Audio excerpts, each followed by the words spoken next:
ပြောပါမင်းညာကည7နာရီထိဖုံးလန်ဒီအေးရဝင်ခဲ့တယ်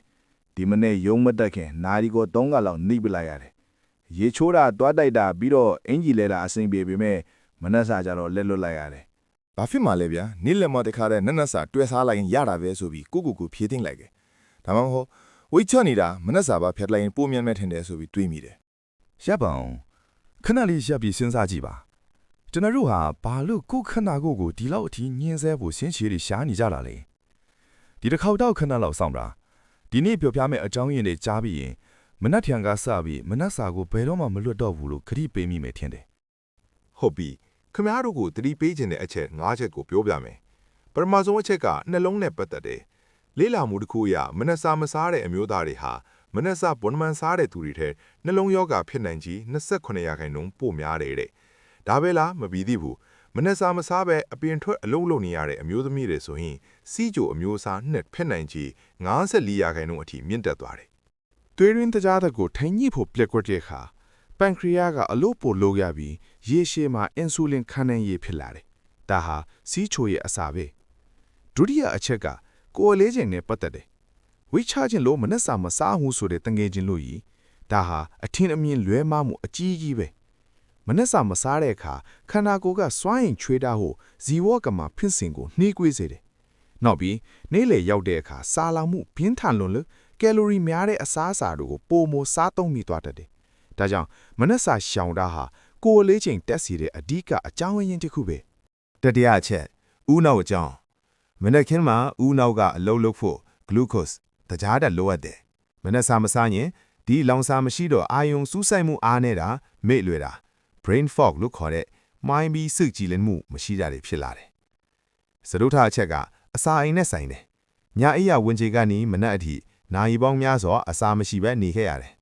မနှက်ရောက်တဲ့အခါအစာအိမ်ကအစာကြီးရည်တွေထုတ်ပြီးမှချီဖြတ်ဖို့အစာမရှိဘူးဒီ acid တွေကအစာအိမ်နေရာမှုပြန်တိုက်စားတော့တာပဲ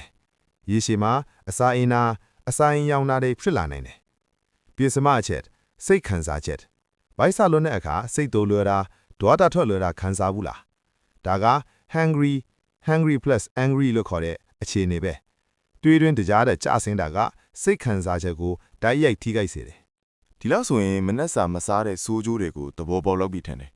ဒါပေမဲ့ဒီမှာပူအားနာစရာကောင်းတဲ့အချက်လေးရှိသေးတယ်ခင်ဗျားတို့သိလားမနှက်စာစားခြင်းဟာလည်းအရန်ကိုအရေးကြီးလေဆိုတာ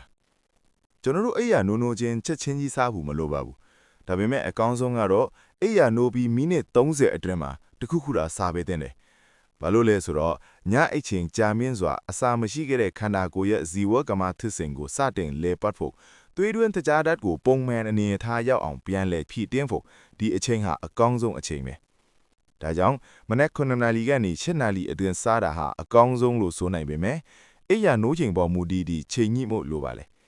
အရေးကြီးဆုံးအချက်ကမနက်10နာရီနောက်ပိုင်းအထိမနက်စာကိုစွမ်းမထားဖို့ပဲမနက်10နာရီကျော်ရင်ခန္ဓာကိုယ်ကဓာတ်ကိုမနက်စာလို့သတ်မှတ်တော်တာမဟုတ်ဘူးနေ့လယ်စာနဲ့နီးကပ်လွန်းသွားတဲ့အခါအစာချိန်တွေမမှန်တော့ပဲဇီဝကမ္မဖြစ်စဉ်တွေထပ်မံကမောက်ကမဖြစ်လာနိုင်တယ်ဟုတ်ပြီအချိန်မှန်မှန်စားဖို့ဒါမှကဘလို့စားမလဲဆိုတာလေအရေးကြီးတယ်မနက်စာဆိုတာတနေ့တာအတွက်စွမ်းအင်ဗဟိုချက်ဆိုတော့အာဟာရပြည့်အောင်စားဖို့လိုတယ်ဒါပေမဲ့ဘိုက်ကညအိယာဝင်ကလေးကဘာမှမရှိတာကြားပြီဆိုတော့ချက်ချင်းဝင်ရောက်တိုက်ခိုက်လိုက်တဲ့အစားအစာမျိုးမဖြစ်ဖို့တတိထားရမယ်ဒါကြောင့်မနက်စာစားတဲ့အခါဒီအချက်လေးတွေကိုသတိရပါပထမ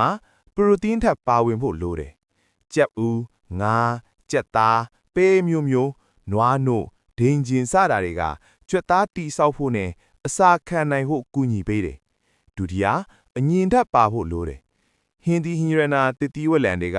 အစာကြီးစနစ်ကိုကောင်းမွန်စေပြီးကိုလက်စထရောကိုကျဆင်းစေတယ်တတိယကစီဓာတ်ပါဖို့လိုတယ်ထမင်းပေါင်မုံခောက်ဆွဲစားတဲ့ကစီဓာတ်တွေကအုံနောက်နဲ့ခန္ဓာကိုယ်အတွက်လိုအပ်တဲ့စွမ်းအင်ကိုဖြည့်ပေးတယ်အရေးကြီးဆုံးကဒီ၃မျိုးကိုမျှတအောင်စားသုံးဖို့ပဲဥပမာပြောရရင်ထမင်းတစ်နက်စားမယ်ဆိုရင်ခမားရပန်ကန်ထဲမှာ၄ပုံတစ်ပုံကကစီဓာတ်ထမင်း၄ပုံတစ်ပုံကပရိုတင်းအသားမာနဲ့ကြံတစ်ဝက်ကအမြင့်ဓာတ်ဟင်းသီးဟင်းရွက်ဆိုတဲ့အချိုးအစားမျိုးထိအောင်စီမံကြည့်ပါစီကြော်တွေအစီများတဲ့အစားအစာတွေကိုရှောင်ပါစီနဲ့ချစ်ပြုတ်တာ ပေါင်းတာမျိုးလုပ်ပေးခြင်းကအစာအိမ်ကိုလည်းဝန်မပိုစေဘူး ဒီတစ်ခေါက်မှာတော့မနက်စာရဲ့လူဝတ်ချက်တွေကိုအကုန်ဖွင့်ပြလိုက်ပြီအချုပ်ပြောရရင်မနက်စာမစားခြင်းဟာနှလုံးရောဂါထစ်နိုင်ခြေကို29%မြင့်တက်စေပြီးစီးချိုထစ်နိုင်ခြေကို54%အထိမြင့်တက်စေတယ်ကိုလေးချိန်ကိုလည်းကျစီမဲအစားတက်စေတယ်အုံနောက်ကိုလည်းမှိုင်းစေပြီးစိတ်ကိုလည်းတော့စေတယ်အကောင်းဆုံးအချိန်ကတော့အိပ်ယာနိုးပြီးမိနစ်30အတွင်းစားဖို့ပဲစားတဲ့အခါမှာလည်းပရိုတင်းကစီဓာတ်အမြင့်ဓာတ်မြင့်တက်အောင်စားဖို့လိုတယ်ဒါပေမဲ့ဒီမှာအဆုံးသတ်ခွင့်ပြုပါကျွန်တော်ခမရတို့ကိုဒီစကားလေးပြောချင်သွားတယ်မနှက်စာဆိုတာထမင်းတနတ်မဟုတ်ဘူးမနှက်ဖန်အတွက်ခမရရဲ့ခန္ဓာကိုယ်ကိုရင်းနှီးမြုပ်နှံလိုက်တဲ့အချိန်လေးပဲဒီနေ့မနှက်စာစားပြီးပြီလားဘာတွေစားခဲ့လဲ comment မှာမျှဝေပေးခဲ့ပါဦးဒီအကြောင်းလေးကိုချစ်တဲ့တငယ်ချင်းမိသားစုဝင်တွေကိုလည်း share လုပ်ပေးဖို့မမေ့နဲ့နော်နောက်တစ်ခါအစီအစဉ်မှာထပ်ဆုံကြပါမယ်အားလုံးကျမ်းမာချမ်းသာကြပါစေ